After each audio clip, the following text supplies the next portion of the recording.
कुछ यात्राएं हमारे जीवन का सपना होती हैं और ऐसी ही एक यात्रा, इसके बारे में आपको बता दें, वो यात्रा है 6 साल के बाद कैलाश को लेकर शुरू हुआ एक बार फिर से सिलसिला।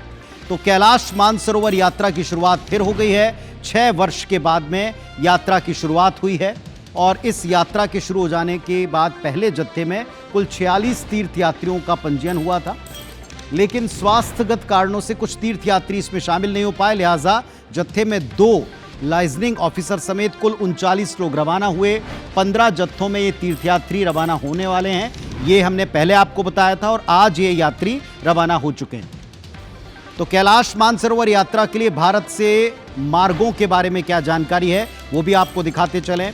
कैलाश मानसरोवर यात्रा के लिए 2 रास्ते हैं, पहला उत्तराखंड से, दूसरा सिक्किम से होकर जाता है। पहला रूट उत्तराखंड में लिपुलेख और सिक्किम के नाथुला के पास से होकर गुजरता है।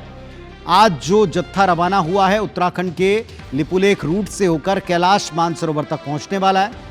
लिपुलेख दर्रा उत्तराखंड वाले रूट को अगर आप देखें तो इस रूट से यात्रा पर 22 दिन का वक्त कुल मिलाकर अनुमानित है। यात्रा का जो खर्चा है वो तकरीबन 1,74,000 के आसपास रहता है। दूसरी ओर जो दूसरा रूट है नाथुला दर्रा, सिक्किम से यात्रा में कुल 21 दिन का वक्त लगता है।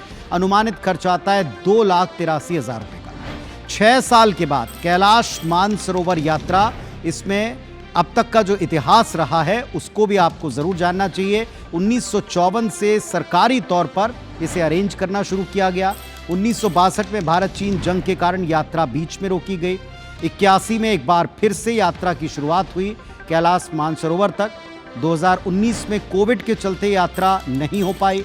6 साल के बाद शिव भक्तों का ये इंतजार समाप्त हुआ और फिर से इस यात्रा का आगाज हुआ है, यात्रा शुरू।